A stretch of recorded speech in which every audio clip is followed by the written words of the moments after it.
This is Real Talk, the Customer Insights Show with Jenn Vogel. Join Jenn and her guests for this live discussion around topics that will help you understand your customers better. Also available on podcast channels.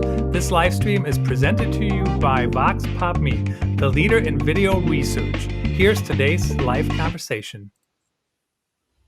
Hello, insights professionals, marketers, and everyone who wants to understand their customers better. Thank you for joining me for another episode of Real Talk, the Customer Insights Show.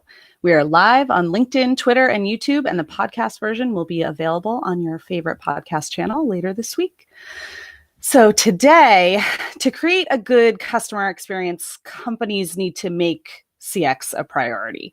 We've talked about that before a lot on the show. Good customer service, good customer experiences happen through deliberate thinking and action. So how do you implement a CX program that moves our customer experience to another level? So today I'm joined by a global expert on the topic. I'm really excited to chat with Luke Williams, Global Head of Customer Experience at Qualtrics, on today's episode.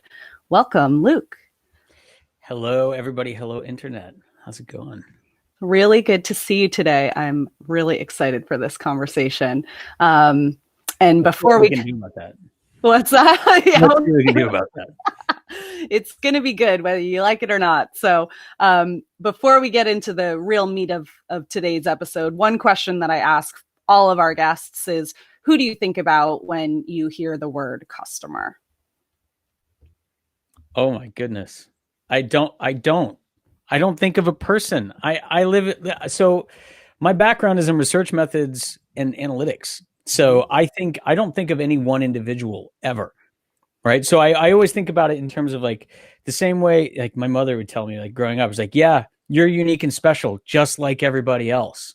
Right. So I always try to imagine clusters and microclusters of individuals whose attitudes, behaviors, likelihood of committing to certain behaviors are things that I can approximate and understand.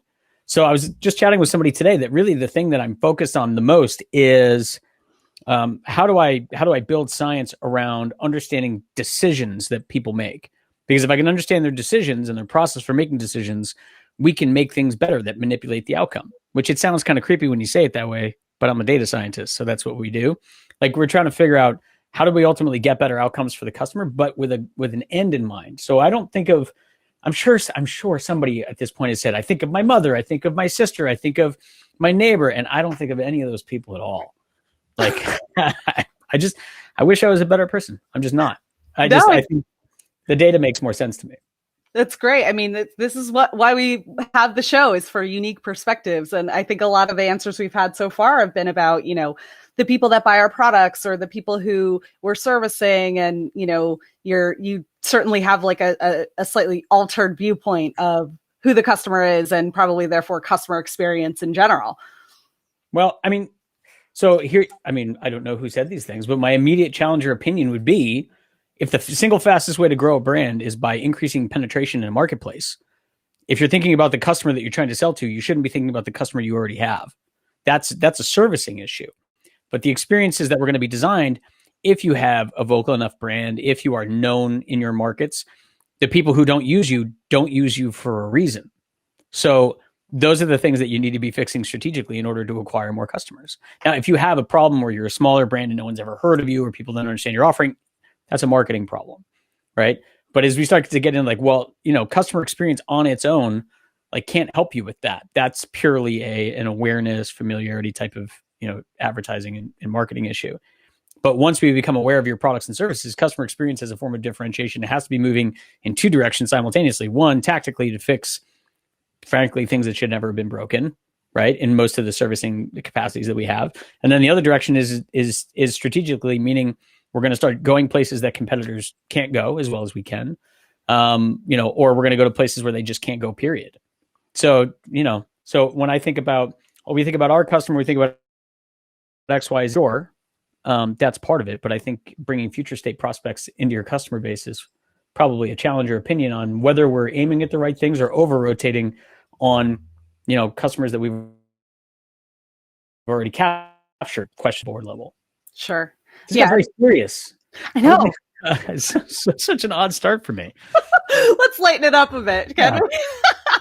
No, that's great. It's helpful. I think, we've talked a lot too about, the customer journey and, mapping the customer journey. And it does really start with awareness and discovery and evaluation. And, but where does a customer experience program really fit in that journey? I think is maybe something we haven't really talked about. Is it acquisition? Is it, a servicing issue? What's the difference between servicing and fixing problems and friction and things like that versus creating a customer experience, a positive customer experience that, creates loyalty and things like that. So lots of stuff we can dig into. I'll go where you want me to go. Okay. All right. Well, maybe we can, back up a little bit and just talk about you and kind of your journey in customer experience management and creating customer experience programs. Yeah, I mean, my background is, I think like most people in customer experience, very few people ended up here on purpose. Like nobody came out of school at 22 was like, I'm going to go be a customer experience 30 years. My background, I was, before grad school, I was doing logistics optimization, which is, if you're in the mathematics world, is just about the most boring version of mathematics that you can do. And it's literally at a job that I'm so not proud of that I don't even put it on my resume, which caused me to go to graduate school, which was great. So I did my master's degree in research methods and statistics, and I also had a side focus on policy. So I initially thought when I came out, like I was going to go work at the UN and save the world through great research. That was like my big goal, right? Turns out 2007, nobody was hiring for people to save the world through research. So I did the next best thing as I went to go work for a market research company to help credit card companies make more money. So that was like second best. And then just, through the world of at the time, what was customer loyalty, right? And operational excellence, those two worlds kind of collided in terms of nomenclature somewhere around 2007, 2008, where we started calling it customer experience, which my views don't represent my company or anyone in the world, but let's be honest, at the time, that was just mostly a new coat of marketing paint over rust. I was saying like loyalty programs in marketing departments were old. Operational excellence in channel operations was old. Like, let's put it together and call it something new, because at the time we were using the same research methods to do both. And, and out of that, we accidentally created, we meaning myself and tens of thousands of other practitioners, right? We accidentally created a field and a discipline of like that we all communicate and understand intuitively, but underneath it is some form of learning. And the purpose of that learning at some point is to take action on that learning, where historically the types of things that we were looking at didn't have a single rubric. We've now transformed, I think, we've seen the transformation of customer experience into a firm level discipline that people understand that you can actually make real money with. Like, there's always been great brands that happen to compete on customer experience. They just didn't call it that, right? So Amex didn't call it that in the 80s. Disney didn't call it that in the 60s. Like, there's, Ritz-Carlton. Ooh, I got barked at by a dog because I said Disney. Is the dog's name Disney? So to me, I think, the way that I came in through the side door. So I, as a research methodologist, and I worked in the analytics space. And then as I went along, I picked up strategy along the way. So I've sort of accumulated certain skills like a barnacle, like barnacles on the bottom of a boat. And where I live today is predominantly transitioning between 30,000 foot strategy conversations to like 2 foot level, why isn't this survey working type of things, and everywhere in between. So I think my role in the customer experience, we'll call it the reformation of customer experience in organizations, has largely been the data-driven guy with some opinions about what that data says and does. I don't know.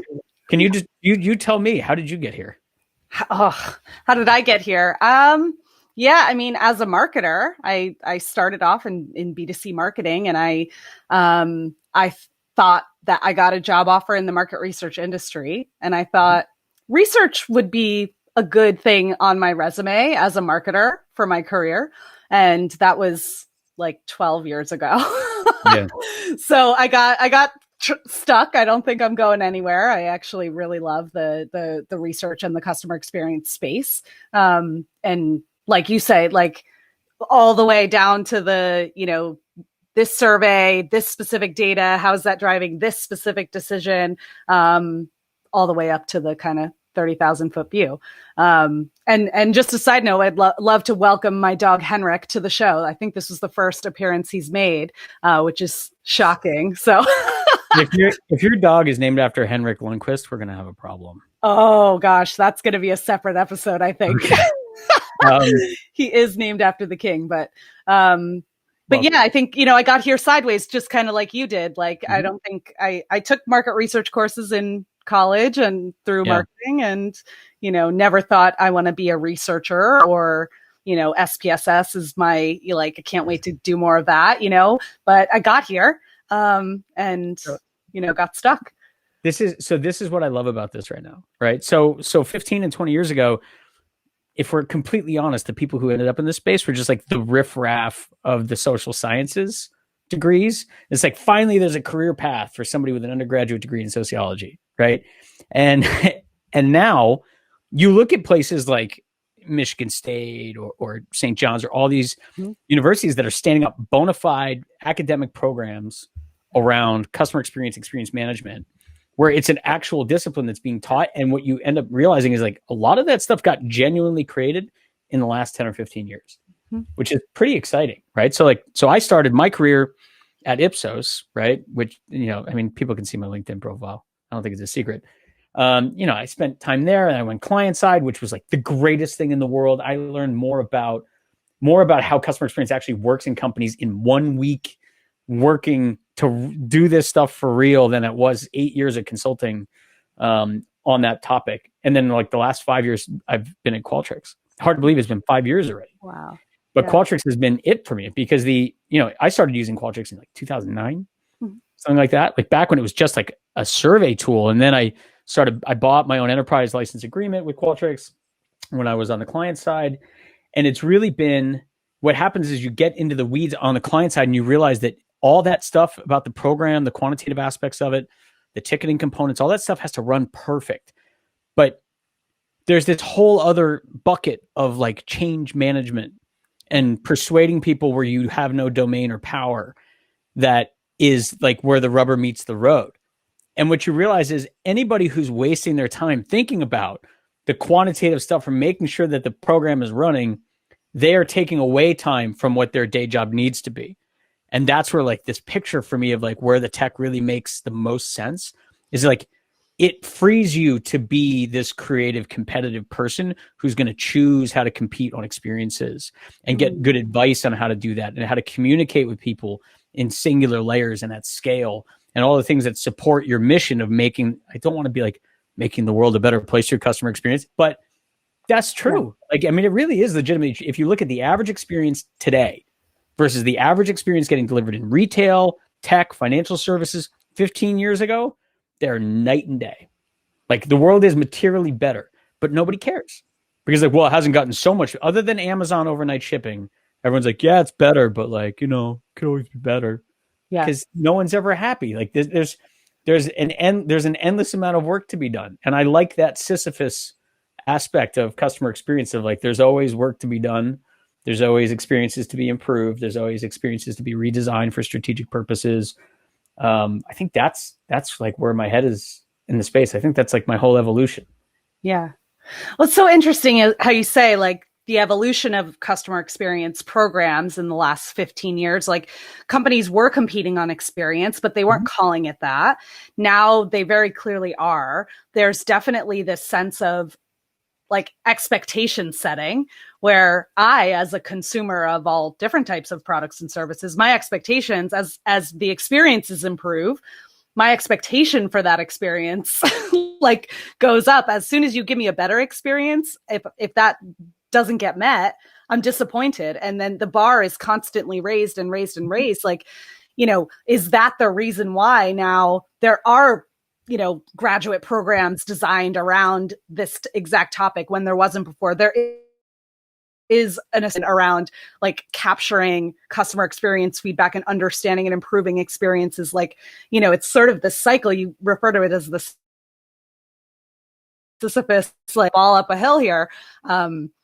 But yeah, I'd love to hear what you think about It's that expectations. I mean, there's an actual thing to represent, right? It's called the Hedonic Cycle. And it basically just means like, you know, any time that you have something that's new that you're happy with, it becomes an expectation over time. The newness of it, the attractiveness of it, the things you like the most about it eventually become familiar to you. And then eventually you know, familiarity breeds contempt. And over again, we're having to fill up the bucket over and over to feel like we're pushing this thing forward. I think that, you know, the fact master's degrees and stuff in this now, I think has to do with the fact that companies have come to recognize that competition on customer experience isn't fake, and it's not the ones who work in customer experience who are saying it, right? What happens is like in the 50 years ago, companies couldn't figure out supply chain. It wasn't easy to get stuff where you needed to go in a predictable, like everything was done on pen and paper. You had no idea where a ship manifest was. A boat would sit in a harbor for a month. Like logistics was the issue, right? Companies that started competing on logistics, which eventually became your modern day SAP type of meaning of competition. In fact, Amazon showed in the 90s that you could still easily compete on something like that. And what happens is that, okay, but like now everywhere I go, I expect overnight shipping. So my assumption is like, and I remember I was listening to my wife yesterday. It's like, I can't believe this company doesn't have free returns. I'm like, you know, and I'm like, what a thing to care about. Like you spent $500 on curtains. Like who cares about this $6 in shipping? Yeah. But for her, it's a symbol, right? It's a symbol of what, you know, oh, the company's cheap. The company's this, the company's that. But at a certain point, like if I can get curtains from West Elm, IKEA, Pottery Barn, 9 other companies, and I can get it all tomorrow, right? What are you actually competing on? You're not competing on product. It's all the same product coming from the same 3 manufacturers of you know, curtains in the world, or at least that's what it looks like to me. So at a certain point, if you take away the primary point of like determining your decision, you're like, okay, all things being equal, I now move to my secondary decision-making criteria. And now everyone's got the same thing. Everyone's got a beautiful UX. Everyone's got an easy to manage shopping cart, you know, recommending products that are relevant to me. Everyone's got the algo. Everyone's got so now like, okay, everybody's got that. Now I'm moving to my tertiary decision-making criteria, and it looks like really small, minute stuff to people. It almost appears emotional, but it's just because you don't know how to really, most people don't know how to measure it accurately unless you live and work in the customer experience realm. So like, think about your car, for example. If I took away, you know, if you have the greatest car in the world and you love it, if I took away like anti-lock brakes, you wouldn't drive that thing 10 feet, right? So it's like, well, it's like safety is a primary consideration. If it doesn't have airbags, if it doesn't have disc brakes, I don't care that it's a Porsche. No one's getting in it. But then we go down and we go down and we go down. And then now we get down to like the real decision-making on most cars is things like fit and finish, right? It's like, yeah, it's like, well, what does that mean? It's like, the way the car feels, it's hard to describe. But if you're really good and you're highly numerate and you know how to do research methods, you know how to like, oh, it's the actual ergonomics of the distance to, it's like your height from shoulder to seat compared to the distance traveled to get to the knob on the thermometer, right? My wife now buys cars based on whether or not they have a real knob versus a digital screen. We're about to buy a new car. My wife will not consider a car that has a touch screen for temperature, which is great because it immediately knocked it down to basically 2 choices, right? It was super fun. But when we think about, you know, what does all this mean from a customer experience standpoint? It's like understanding the differences between what makes people happy and what makes people behave certain ways, and that oftentimes those 2 things are different, means that we can now compete on 2 aspects of telemetry, which is an advanced form of thinking that most people don't, because a lot of people make like random assumptions of like, you know, we make experiences better, we'll get more customers. It's like, well, maybe that's true. Maybe, you hope. Like, you know, if you go out and do the work, you find out that actually in some cases, there's plenty of ways to spend money on improving experiences without making back a single dime. So if you don't do this stuff, if the more advanced you think about it, the more you realize it's like, I don't need to make experiences better. I need to make them better to the point that they're actually better than competitors' experiences. And as a result, I can drive a bunch of revenue because there's a lot of ways to make people happy without spending a dime more.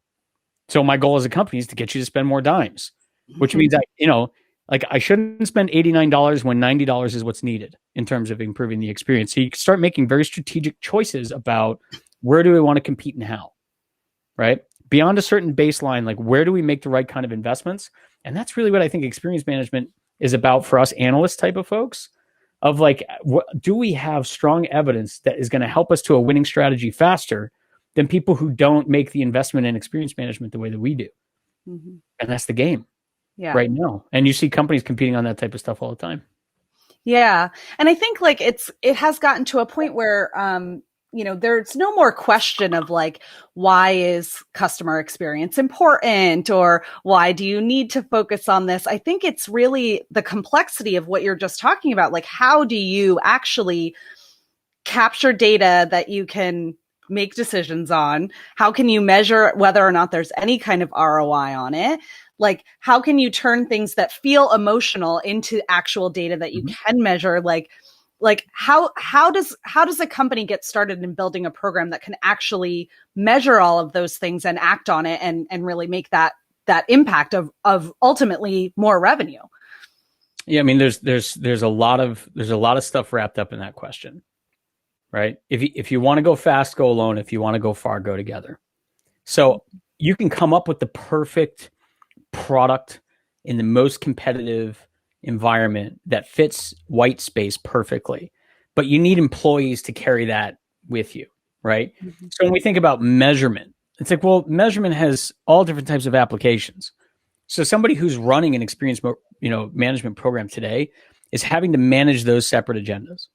So the things that we'll go deep on from an analytics perspective, say like, hey, here's an actual strategy map that says this is where we're making money, how and why, differentiated versus competitors. Based on this is where we think we should be going, right? And that's relative to your competitive set and all those things. Your frontline staff doesn't need that stuff, right? They're at the coalface. They're fighting, why isn't the website working? Why aren't, the things that we need like right in front of us? So this question of like, how do we measure? It's like, well, what is the purpose of measurement? Right. So, and that's one of those places where it used to be the case that everyone was agreed on what the measurement was for, which was filling knowledge gaps of like, hey, we don't know the answer to this. Let's go learn. Or like, hey, we measure ourselves on these 6 things. Like, let's go get a report card, because we have no way of knowing that without, them telling us. That's not the world in 2021. You want to know what's going on with your brand? Click on your social media. Right? Look at the volume of tickets that you've got in your customer care center. Like, the available telemetry is pretty, significant. But the question of what do we do about, like, do I need to be investing in a better product, or do I need to be investing in better contact center training? I can't answer those questions without getting information on them. But at the end of the day, I need to be able to get what I need from an analytics perspective to make serious decisions. But the frontline staff also needs to be able to say, we're going to do a rewards and recognition program for staff. How do we make sure that we're measuring staff fairly? Like, how do we make sure that they're not getting tattooed for the negative experiences that management couldn't fix? Mm-hmm. Right? 40% of contact center agents, the thing they hate most about their jobs is being measured on oversimplified metrics that they don't feel reflect their performance. Mm-hmm. Right? So when you think about whether it's performance management or customer understanding or filling knowledge gaps or exploration, whatever the purpose is of, or purposes of your program are, we have to be very clear about like the value that they bring. And I think it's the same type of management challenge that marketing had 15 years ago. It's like, there used to just be marketing, right? And now you've got SEO, you've got blah, blah, you got 12 different flavors of marketing all in one department. Customer experience and experience management generally, I think, is now at that place where we're saying like, it's not a one size fits all tool. It's actually a pretty complex web of activity. But when you look at it on a map, it actually is quite harmonized to the 3 to 5 goals that we've set for ourselves, right? Of like, how do we create great experiences, right? When we have the gift of an opportunity to talk to a customer, how do we make our products more attractive to get them to renew? How do we turn customers into word of mouth, positive word of mouth advocates for us on all the channels that matter? Like, there's, 2 to 3 other, financial goals in there, but that's always what the companies always come back to the same 5 goals. So the question is, how does customer experience meaningfully change what the company would do as a result of being present versus not? And I think the best programs, the most, basic programs are solving for cost and time issues, right? The most advanced programs are solving share of wallet, customer lifetime value, and market penetration problems. Mm-hmm. And they tend to solve them in different ways, right? The cost and time solutions tend stuff that have been broken. the other side, tends to think of 10x innovations of where do we go, right? And it's always the joke, right? I saw it on Twitter the other day. It's a quote from a person who I should know, but I'm not smart enough. And the quote is basically, it's like, excellence is hitting a target that nobody else can hit. Genius is hitting a target that no one else can see. Right. And there are companies that are getting really good at experience delivery and optimizing that. Less are great at experience design. But I promise you can't compete by 2025 if you don't have both. Yeah. Oh my gosh. There's so many things to kind of unpack in what you've just said. And I think one of the things that really resonates with me is like being really aligned and understanding what those goals are. There's a lot of things that we can measure, and there's a lot of metrics we can look at all the time. And, as a marketer, I mean, I face this every day. There's a million different metrics and conversion rates and all types of things I can look at. And we can improve any 1 or 10 of those metrics at any given, fully aligned on what the actual objective is or goal is, or how it rolls into the business objectives overall. We could be focused in all the wrong places. We could be trying to get more web traffic when actually what we need to be doing is focusing more on, some other metric. And so that like aligning on what the strategic goal is, I think is like the crucial part that probably maybe different people within organizations have an idea of what the strategic goal is, but that alignment is, I think, where a lot of companies miss out.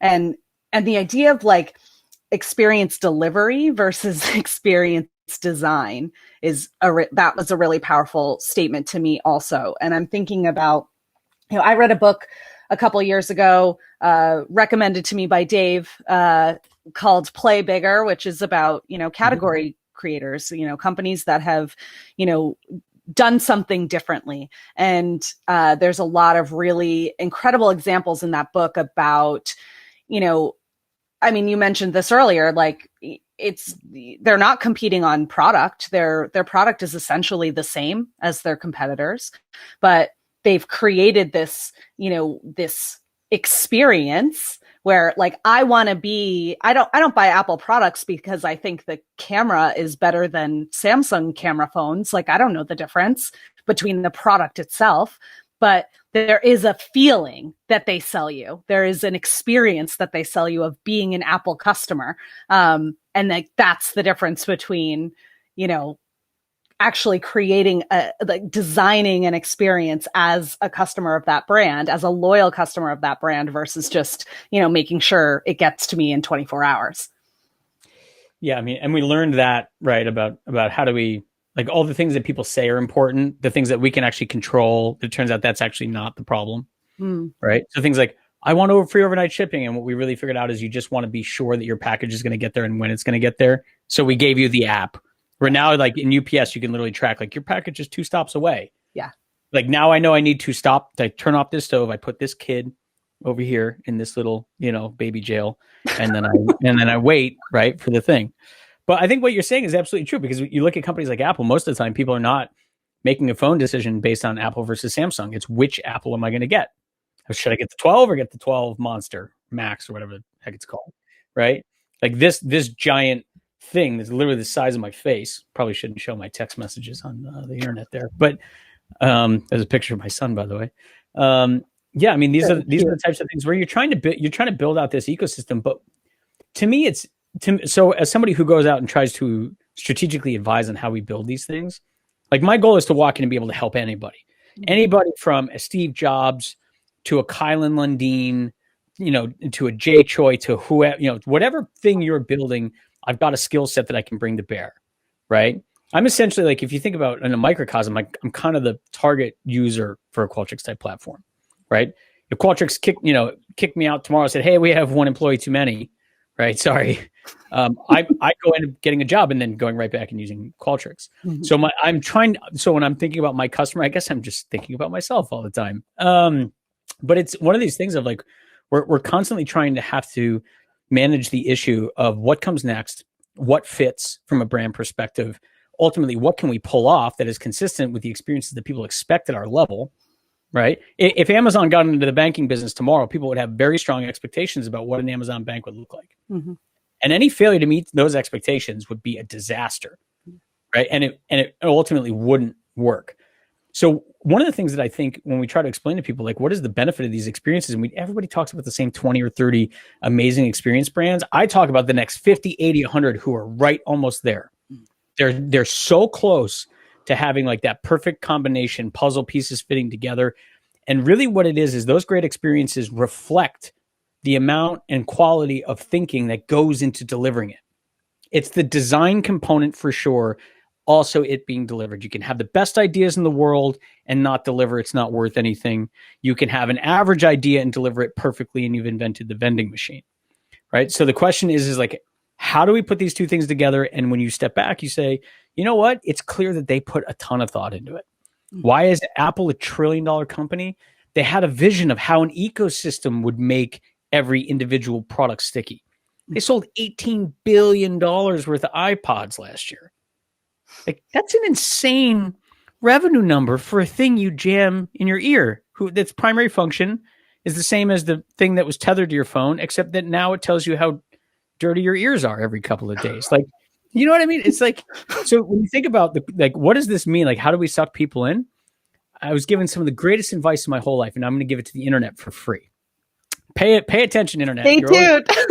You're always going to get one thing out of Luke that he ultimately regrets. And this is giving you one of my things that I learned that's really important. You're always better off not thinking about features or individual things. When you try to get on Oprah Winfrey, you don't pitch the guest, you pitch the show, right? Because the producers can get anybody they want. They can get Barack Obama, they can get George Clooney. If you're a regular person and you're writing a book and you're trying to get on Oprah Winfrey, say, I've got an idea for an hour-long show with these 3 segments. These are the 4 speakers I think you could get or guests you can get, and here are their contact information. Your likelihood of getting on Oprah just went up 1,000-fold. The same thing is true when you're thinking about products now, right? Like, you got to pitch a complete show, an idea. Like, the only companies that can pitch into a narrow lane are the ones who are basically identifying an unmet need. And the problem with that is that the level of competition now is that copycats are a dime a dozen, and they're usually much bigger than you, right? And their leverage, their ability to scale will crush small companies. This is the argument we're seeing now. Is like, how do small companies get ahead? The answer is like, you just have to be more thoughtful. But there's always going to be a pendulum swing between companies that over-rotate on profit, right? And then they ultimately cut back on the things that deliver those great experiences. The $6 thing, which furniture company just lost the sale of a $2,000 couch because they have $6 shipping on a $50 curtain, right? Mm-hmm. Like, we are not thinking about the customer there. Mm-hmm. That's a decision being made by the COO, right? So that's the challenge you've got. If you're running these, types of experience management programs, is my job is to influence the entire ecosystem, that the service manager matters, the product getting delivered matters, how we price and package these things matter, how thoughtfully we curate all this stuff together is what gives us the most profitable, purchases and experiences, and makes the customer happy. They're happy to give you the $2,000, right? Because my wife wants a fancy couch. I don't know why. I mean, my kid just put raspberries all over the white couch we have. Like yesterday, we're sitting there with vinegar trying to get the thing. I was like, so if I want to get a new couch, I was like, as long as it's not white, whatever you want. I'm now getting a message from somebody who I used to work for. I don't have time to read it, but I'm sure he's making fun of me about the raspberry example. So I'm shutting up. Well, I think, I can totally understand the $2,000 couch, even though your kid's going to rub raspberries on it. Cause I'll do the same thing. Once there's a raspberry stain, you definitely need something new to rub raspberries into. Well, I'm allowed to sleep on the couch right now. Like, couches are for sitting, beds are for lying. It's like, well, now they're used for storing food. So can I lay on the couch now? There you go. That's a good argument.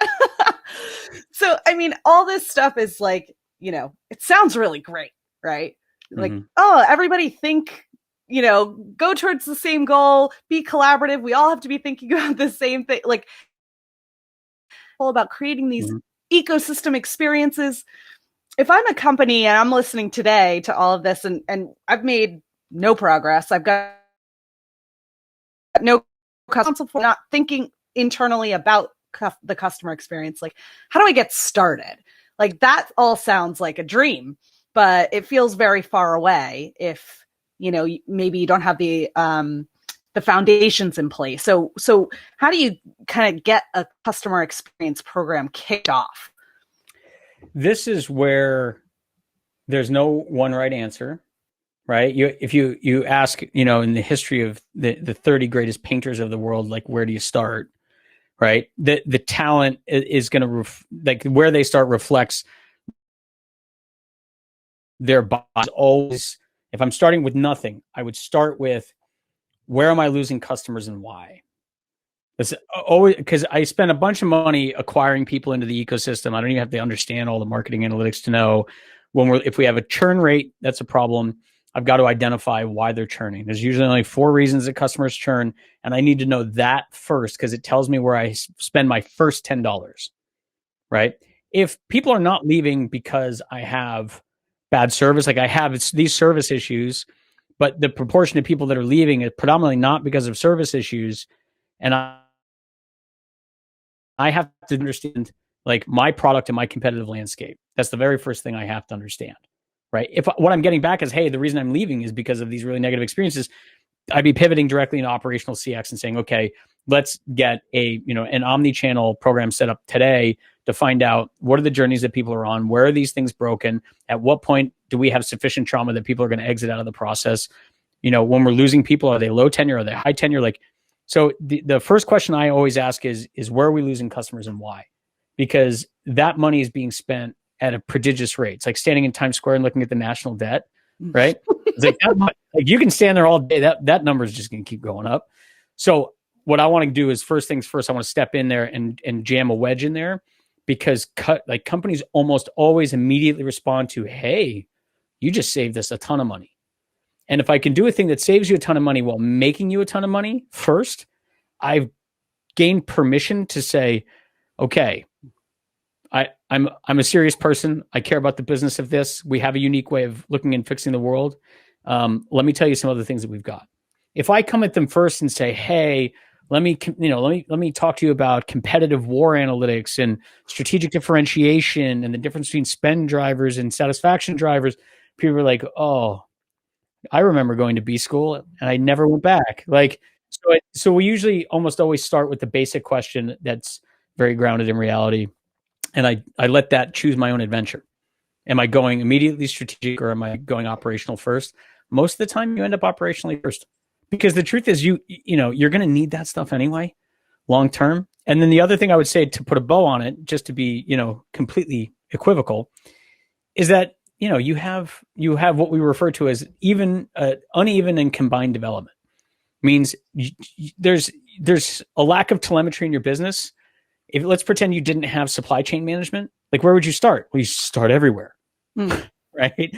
So the answer is like, you actually need a larger initiative that actually puts some telemetry in place with a sense of what that's going to give you when you turn the machine on, right? And like, hey, this has got a ticketing system. Hey, we know what to do. Hey, we've got a team that's going to be doing, customer recovery and things like that set up. Like, there's really more organizational design that goes into it probably than telemetry design, to be honest. Like, companies like Qualtrics are never the limiter in how fast companies can run. It's usually how fast they can organize themselves to get going. Sure. Right. So I would say for me, start with understanding customer churn, and then I would build that way.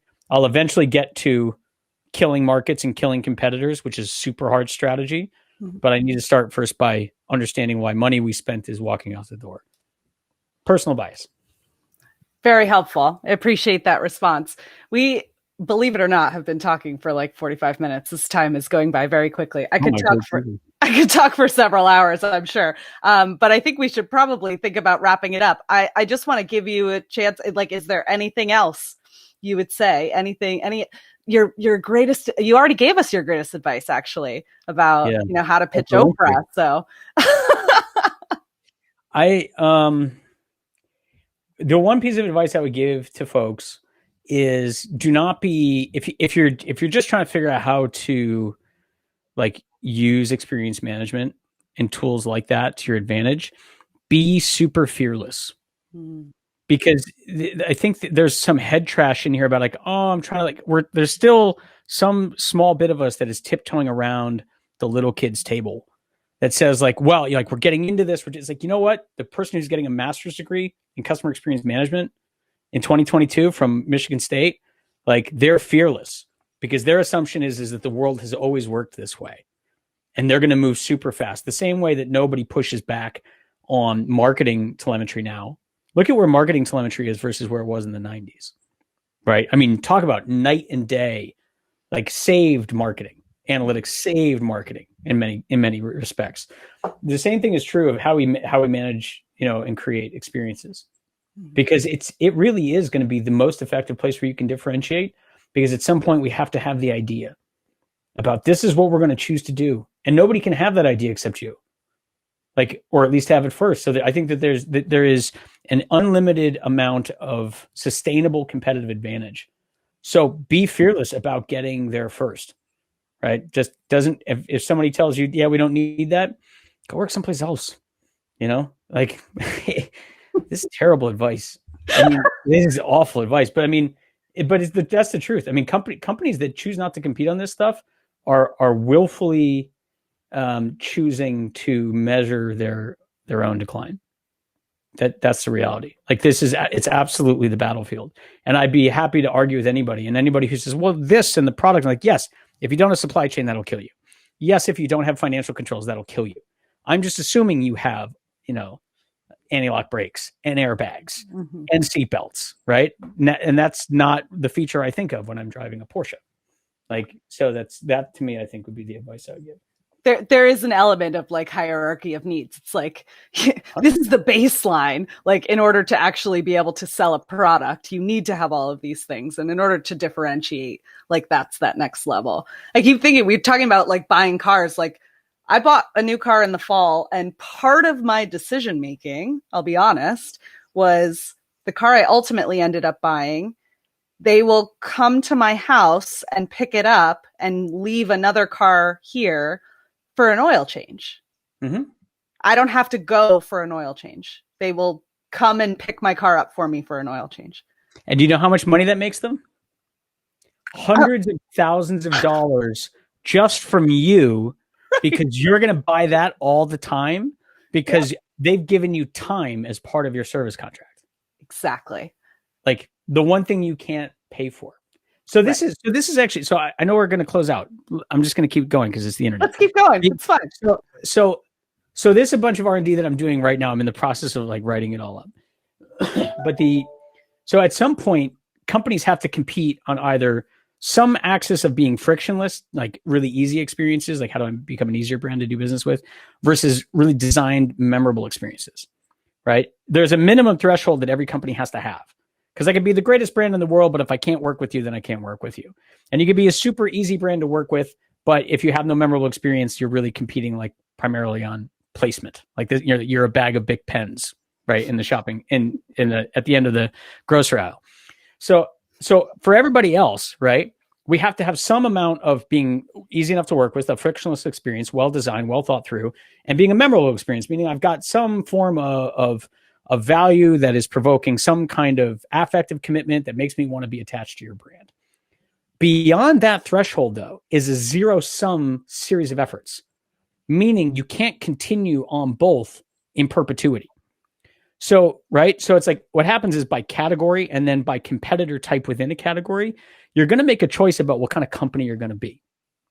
And that's the reality is that most people right now are still working on being sufficiently good at design experiences and sufficiently good at delivering them, right? So that's kind of the era we're in now, but by certainly not later than 2025, everyone's already going to be at that standard.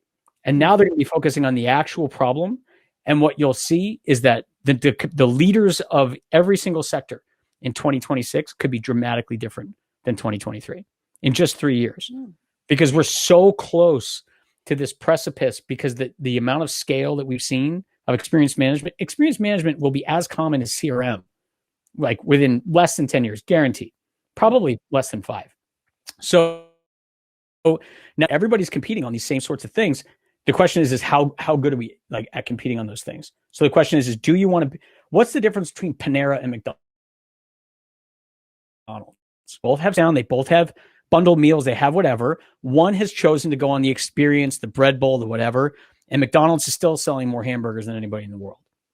So you can still be in quick serve and still choose to compete on one of those two things, but you have to make a choice because there's a bunch of middle brands that try to compete on both simultaneously, and they end up not getting any value out of that. So the question is like, how do we make these strategic trade-offs? It's like, well, you better know what you're doing. Like when people are like, well, Steve Jobs did. It's like, you know what? Everyone stop pretending you're Steve Jobs. Right? Heard of? Like there's just people who figure strategy out like and make really solid decisions in competitive markets. And I think like that's going to be a really exciting thing because I think we're going to see companies choose things different. Disney picked their path. They picked the memorable path. There's nothing easy about standing online for 2 hours to go on Space Mountain, no matter how many signs they put up that say you have 2 hours to go. You have an hour to go, right?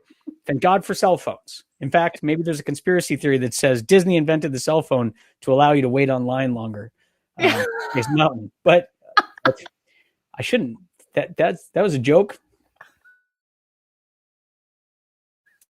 It's a joke, but you see my point. Like companies are at the point of making those decisions, and the reason that you know that that's true is because you know experiences still aren't perfect. Everywhere we look, this says like, well, that company's experiences aren't perfect yet. Well, they're not at that point of making those types of really strategic trade-offs. But the top 20% of experienced players are already there. Right. So it's like number one credit card company in the world has the exact same credit cards as everybody else. Right. Like they're getting outsized gains by doing things that other people couldn't do. So lots of personal, anecdotes wrapped up in that. I feel now I want to know what kind of car you bought because I'm super lazy. Okay. I'll call you after. Yeah. Well, I mean, it's true. Like I can test drive every car out there and, I'm not a car person. I can't tell a difference. Is it shiny? Does it, have a steering wheel and heated seats? Like I'm good. I love how that escalated. It's like, does it have 4 wheels? Does it have rear seat entertainment? Does it have rear heated seats? Does it have a tow package? Does it have Wi-Fi? It's like all of a sudden but again, this is expectations. But 5 years ago, nobody thought every car was going to have a Wi-Fi hotspot in it. Yes. Now they basically don't even make cars that don't have that. But like now, what I love is that like certain like high-end cars, especially the remote starter is just in the package, because what they realize is it costs more money at the plant to disable because every car had a remote starter in it, right? It was like whether it was enabled or not. It was too small of a feature to control at the unit level. Yeah. So it's like, so we're putting a thing in the car that's just dead weight. Why don't you just give it to everybody and raise the price of the car by $100? Like, because we were only making $80 before. So we're going to everything wins. This is where I love being in the soup with clients because you get to see how they think, and it's really, industrial organizational psychology, the reason EX and CX are so closely related is at some point you're changing experiences through the employee. Whether it's a frontline employee, a first degree employee, a second degree employee, somebody who makes products and services, who has much bigger scale. The person who designs like a 3 Series affects hundreds of thousands of people, right? The person who delivers your car affects 100 people, but affects you more closely. And then you got third line, like dead weight type of staff. You're always influencing. I didn't mean dead weight. Like that was a joke. It's like executives like me, whose job it is to like do whatever it is that I'm doing. So it's like, so you've now got an ability to deliver customer experience, but it always goes through the employee experience. Even if it's like, well, we deliver digital experiences. It's like, yeah, but you got people designing that digital experience, right? Yeah. Like, so at some point, like this is where service profit chain, all comes back into play. Interesting stuff. So much. It's live TV, folks. This is what you get. It is live TV, and it is. Yeah, this has been fun. I really could probably continue on. There's a lot of things in my head. I'm like, don't say that because then you're just going to talk for another 30 minutes. So we're going to have to probably have a follow up at some point. And we can do a till you drop type of one. We're just going to keep talking until we run out of stuff, or somebody like falls over. Yeah, whoever falls asleep first loses. That's the recipe for entertainment. It is. It sounds like we have something there. We'll have to bounce that around internally and see what we can do. Thank you, Jen, for this. This was super fun. This was really fun. Thank you so much for joining me today. Thank you, everyone, for tuning in and listening. Please rate and review us on your favorite network. Don't forget to share the show with your friends and family. In the next episode, I'm going to be joined by Kristen Luck of Scale House, so don't miss it. We know Kristen Luck. We do know Kristen Luck. Yeah, so she'll be on the show next week. Make sure you tune in. Thank you again, Luke.